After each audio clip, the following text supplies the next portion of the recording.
একটা ১৬ বছরের বাচ্চা তার মাকে জিজ্ঞাসা করলো যে, মা, আমার ১৮তম জন্মদিনে তুমি আমাকে কি গিফট দেবে? তখন তার মা বলল যে, যেদিন তোর ১৮তম জন্মদিন হবে সেদিন তুই এসে ঘরের আলমারিটা একটু খুলবি, দেখবি তোর জন্মদিনের গিফট সেখানে আমি রেখে দিয়েছি। কিছুদিন পর সেই বাচ্চাটা অসুস্থ হয়ে যায়। তার মা তাকে হসপিটালে নিয়ে যায়। হসপিটালে নিয়ে গেলে বলে যে, তোমার ছেলের হার্টের মধ্যে একটা ফুটো আছে, আর সে বেশি দিন আর বাঁচবে না।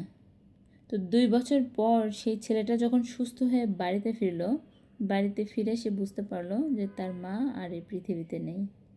সে দৌড়ে সেই আলমারি খুলে দেখলো সেখানে একটা গিফট রাখা আছে, আর সেই গিফটের মধ্যে একটা ছোট্ট চিঠি লেখা আছে।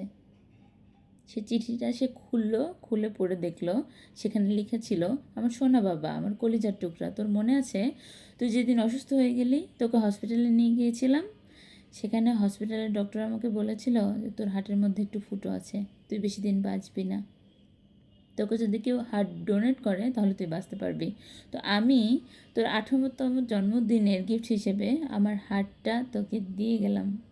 তুই সবসময় ভালো থাকিস, সুস্থ থাকিস, আর হার্টের খেয়াল রাখিস। তোর মনের সাথে, এই হার্টের সাথে কাউকে খেলতে দিস না। সবসময় আমার হিসেবে, নিজের মায়ের মন হিসেবে সেটাকে ভালো রাখিস। বন্ধুরা, এই পৃথিবীতে মা ছাড়া আপনার জন্য কেউ এত বড় ত্যাগ করবে না। মারা নিজের সন্তানের জন্য নিজের রক্তের শেষ বিন্দু পর্যন্ত বিলিয়ে দিয়ে যেতে পারে। তো নিজের মাকে বেঁচে থাকতে সম্মান করো, আদর যত্ন করো। মরে গেলে তাদের অভাবটা অনেকটাই কষ্টদায়ক হয়।